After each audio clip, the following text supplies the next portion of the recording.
युवा नेते मल्हारदादा पाटील यांच्या वाढदिवसानिमित्त ढोकी येथील शाळांमध्ये वृक्षारोपण कार्यक्रम आयोजित करण्यात आला होता।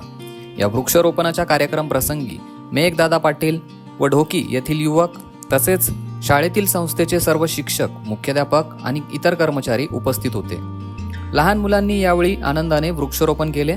तसेच प्रत्येक झाडास छत्रपती शिवाजी महाराज, छत्रपती संभाजी महाराज, झाशीची राणी जिजामाता इत्यादी नावे दिली।